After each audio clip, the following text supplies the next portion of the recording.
Assalamualaikum warahmatullahi wabarakatuh. Perkenalkan, nama saya Nina Mariana. Saya dari jurusan Ilmu Al-Qur'an dan Tafsir kelas 4C.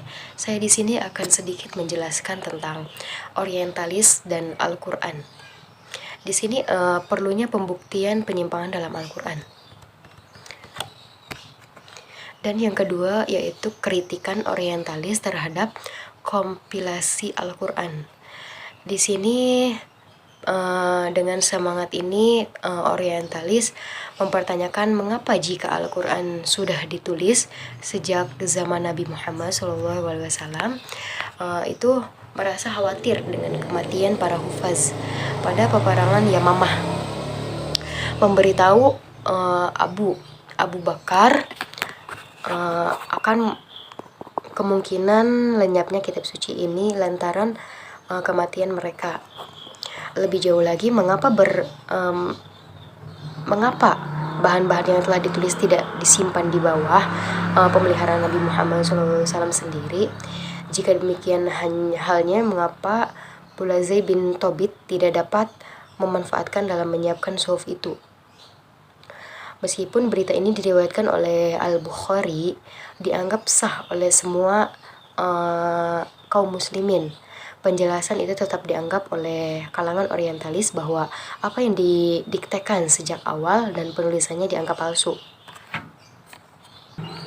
Oleh karena itu, terdapat perubahan istilah Islam pada pemakaian ungkapan asing. Tafsir-tafsir ini menghabiskan lebih dari separuh buku yang ditulis, di mana jika saya bertanya pada para ilmuwan muslim baik dari timur maupun yang berlatar belakang pendidikan barat, tak akan mampu memahami semua daftar isi buku tersebut. Barangkali hanya seorang pendeta Yahudi yang akan mampu memahami semua daftar buku tersebut, menjelaskan peristilahan perjanjian lama. Namun hal ini akan sama nilainya seperti seorang pendeta memaksakan baju tradisi mereka pada seorang syekh. Mengapa mereka begitu bergairah mengubah istilah Islam, di mana tujuannya tak lain hendak memaksakan sesuatu yang di luar jangkauan bidang para ilmuwan muslim. Ini pun guna menunjukkan bahwa hukum mereka bersumber dari Yahudi dan Kristen. Terdapat tuduhan orientalis terhadap penyesucian. Hal ini akan mengiring memasuki pintu gerbang ketiga dalam menyerang terhadap Al-Quran, yaitu adanya perulangan tuduhan yang ditujukan kepada Islam hanya merupakan pemalsuan terhadap agama Yahudi dan Kristen, atau bagian dari sikap curang dalam memanfaatkan literatur kitab suci untuk kepentingan sendiri. Bahkan orang Yahudi yang paling tolol sekalipun tidak akan pernah salah menyebut Haman atau menteri Ahasuerus untuk menteri Firaun, ataupun menyebutnya Miriam, saudara perempuan Musa dengan Maryam. Ibunya masih dalam kebodohannya tentang sesuatu di luar tanah Arab. Ia menyebut suburnya negeri Mesir, di mana hujan hampir-hampir tidak pernah kelihatan dan tidak pernah hilang karena hujan, dan bukan karena kebanjiran yang disebabkan oleh sungai Nil. Di sini terdapat ayat yang mengatakan summa ya'ti min ba'di dzalika 'amu fihi yughathun nasu wa fihi ya'sirun. Kemudian setelah itu akan datang tahun yang padanya manusia akan diselamatkan, dan di masa itu mereka memeras anggur. Saya serahkan kepada para pembaca yang meneliti sendiri atau tidaknya menyebut kata hujan pada ayat itu. Sebenarnya tuduhan itu seperti tidak muncul, seperti muncul dari kekalutan pikiran Dekti terhadap kata benda hujan dan pengucapannya, yaitu menjelaskan lagi tentang beberapa motivasi orientalis kajian subjektivitas. Yang pertama yaitu menggunakan analogi Yahudi. Terdapat adanya validitas sebuah karya anti-Semit. Di sini perjanjian lama penuh dengan berbagai penipuan, yaitu benar-benar amburadul serta mengelirukan, tidak diterima oleh akal sehat atau figur-figur tokoh yang tak dapat dipercaya termasuk kronologi biblikal, yaitu benar-benar merupakan demonstrasi kepalsuan yang sebar simpang siur, kerja ulang yang mengelikan, revisi dan transposisi atau campuran, anakronisme, penjelasan yang saling kontradiktif, dan cerita berjubel yang tidak ada akhirnya.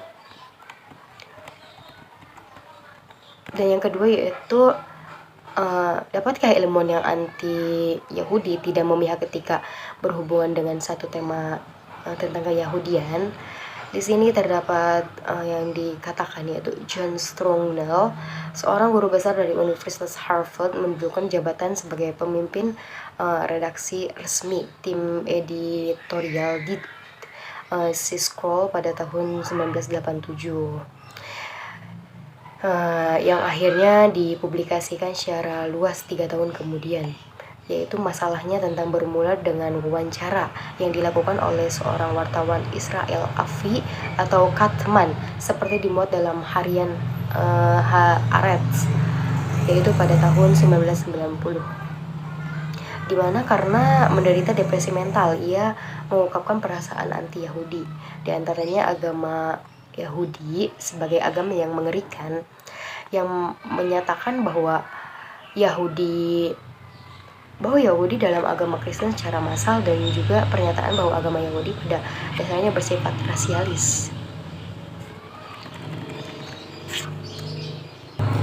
Saya membaca buku yang kedua yaitu tentang rekonstruksi pada lampiran yang pertama yaitu kaum muslimin dan Al-Quran.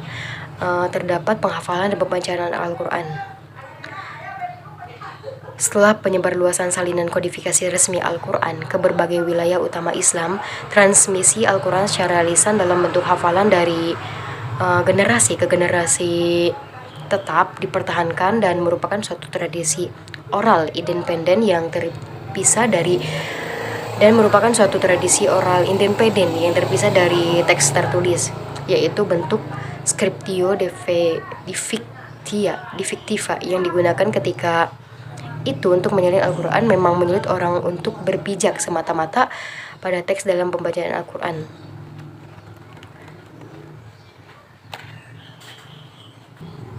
Tradisi kaum muslimin dengan demikian memberikan tempat yang sangat luas.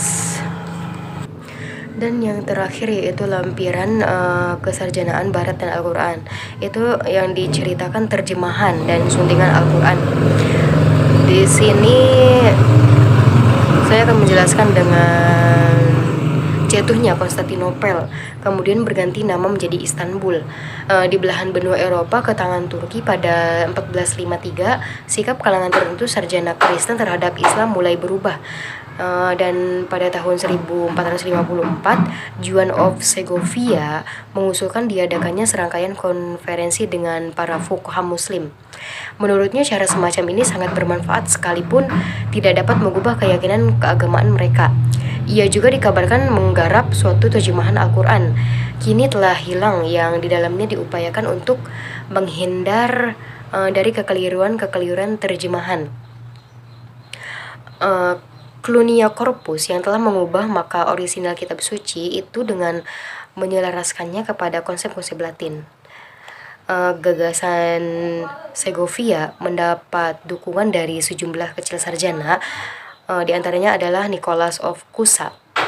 Tetapi secara umum kecenderungan positif ini tidak begitu terpengaruh di dalam dunia Kristen ketika itu hingga beberapa waktu kemudian. Pada permulaan abad ke-16, sarjana Eropa itu mulai secara serius mengkaji Islam. Sekian, wassalamualaikum warahmatullahi wabarakatuh.